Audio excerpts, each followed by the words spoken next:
Salut à tous et on se retrouve dans cette nouvelle vidéo où on va parler tout simplement en fait de comment bien réaliser son MVP. Donc en fait je vais vous montrer, c'est une ancienne vidéo que j'avais fait auparavant mais je l'ai refait tout simplement. Je l'avais fait en anglais et là je vais la faire en français tout simplement. Elle est toujours disponible sur YouTube mais je vous conseille de regarder celle-ci, elle va être de meilleure qualité, elle va être un peu plus propre et tout quoi. Donc, qu'est-ce qu'on va parler dans celle-ci? C'est en fait simplement comment bien lancer son MVP tout simplement. Donc, on va parler des problèmes, de la niche surtout. Donc, on commence par la niche principalement et après des problèmes et du reste. Et je vous montre en même temps un exemple de ce que moi j'ai réalisé en appliquant ce framework tout simplement là pour comment créer un MVP rapidement et efficacement, quoi. Donc voilà, j'espère que cette vidéo vous plaira. C'est parti. Donc on se retrouve alors. Comment créer rapidement et efficacement ton MVP tout simplement. Alors tout simplement, on va commencer par premièrement le marché et la niche. Donc c'est quoi le domaine que tu vises et le sous-domaine en soi. Et où sont situés tes utilisateurs. Donc là c'est démographique en soi. Ouais. Donc, on commence par le marché. Donc, la première question à se poser, c'est quoi le domaine, le sous-domaine que tu souhaites viser? Et après, où sont situés tes utilisateurs? C'est quoi leurs besoins, leurs buts et le challenge qu'ils font face actuellement dans cette niche en question.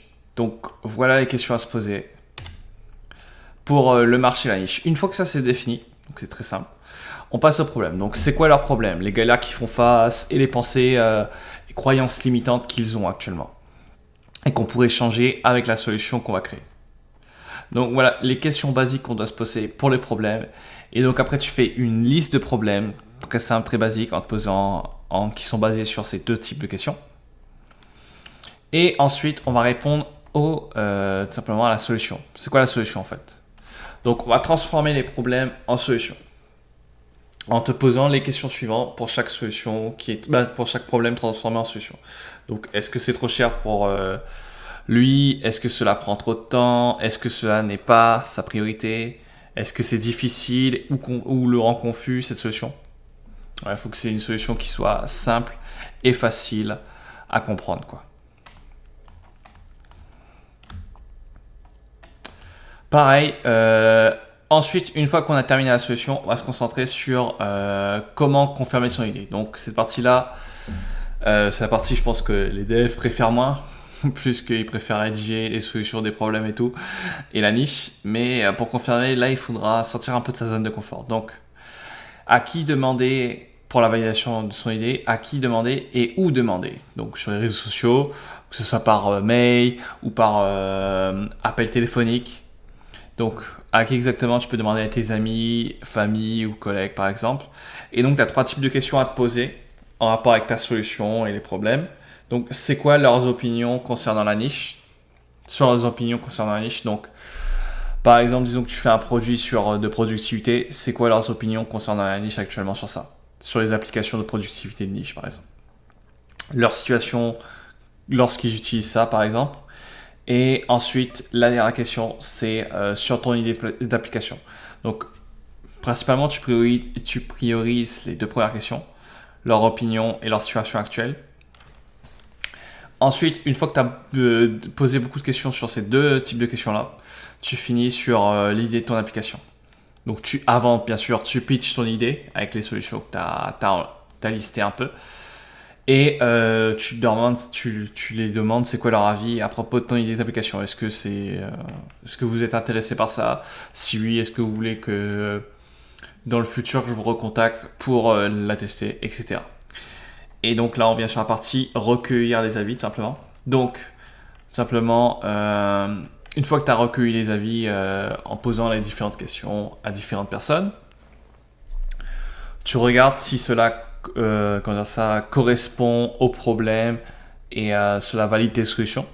Et si c'est pas le cas, il faut tout simplement juste revoir l'idée de l'application, si c'est nécessaire. Donc voilà, juste un petit travail à refaire de ce côté-là si l'idée est pas valide. Ensuite, après ça, c'est quoi le business plan de ton MVP? Donc, c'est quoi ta stratégie de monétisation? Est-ce que c'est free, freemium, one-time payment, monthly subscription? Donc voilà, différentes stratégies à ça. Et pour finir, les fonctionnalités. Donc, une fois que tu as validé l'idée, trouvé la solution, le problème, le marché et tout, tu dois définir c'est quoi les fonctionnalités de ton application, quoi. Donc, en soi, tu listes toutes les fonctionnalités en tête que tu as. Tu sélectionnes les premières fonctionnalités principales dont tu as besoin pour construire ton MVP et que tu souhaites réaliser principalement en premier lieu. Pourquoi réaliser la fonctionnalité principale? Parce que c'est celle qui représente ton application, quoi. Et il faut un MVP qui est potable et qui marche très bien. Donc, en soi, après, tu mets toutes ces fonctionnalités là-dedans. Donc, comment ça fonctionne ça? Est-ce qu'il faut que tu définis en fait c'est quoi l'impact que ça a? Est-ce que si c'est haut, eh ben, ça veut dire que c'est forcément soit nice ou un must wave en soi. L'effort, est-ce que c'est très bas ou haut? Si c'est haut, ça va être plus soit nice to have. Donc, c'est moins important que le must to have. Must to have, c'est la partie sur laquelle on va se pencher actuellement pour le MVP. Donc ici, en fait, ce que tu dois mettre, c'est la fonctionnalité principale sur laquelle tu souhaites développer. Et après, les fonctionnalités tierces et basiques dont tu as besoin en fait pour le MVP.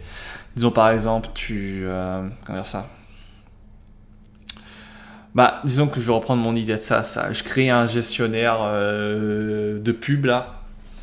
Donc l'utilisateur il peut créer des pubs et les publier sur Myland. Et tout simplement ça c'est une fonctionnalité que ça fait. Sauf que c'est quoi les autres fonctionnalités après ça? Parce que il fait ça mais il se connecte comment? Donc il se connecte par email et tout. Donc il faut que tu rajoutes cette fonctionnalité là dans le must have parce que c'est important. Sinon il n'a pas de compte. Donc voilà, c'est vraiment très basique, c'est simple. Après tu peux encore personnaliser ça, rajouter d'autres trucs, quoi. Mais voilà à quoi ça ressemble un peu et comment utiliser un peu ce framework-là pour créer un bon MVP. C'est vraiment très simple, basique. Il n'y a pas de prise de tête à faire de ce côté-là. Et aussi le why. En fait, ma question que je te poserai en fait, c'est pourquoi en fait tu souhaites créer cette idée-là? Est-ce que c'est pour aider les gens, pour gagner de l'argent, etc. Donc qu'importe la raison, note-la. Donc voilà, c'est la fin de cette vidéo là. Donc si ça vous a plu, que vous souhaitez en fait obtenir le schéma pour créer correctement votre MVP tout simplement, eh bien vous avez juste à cliquer sur le lien qui est en description de cette vidéo là. Voilà, donc j'espère que ça vous a plu et sinon on se retrouve pour de nouvelles vidéos. À très bientôt. Donc sur ce, abonnez-vous et likez cette vidéo.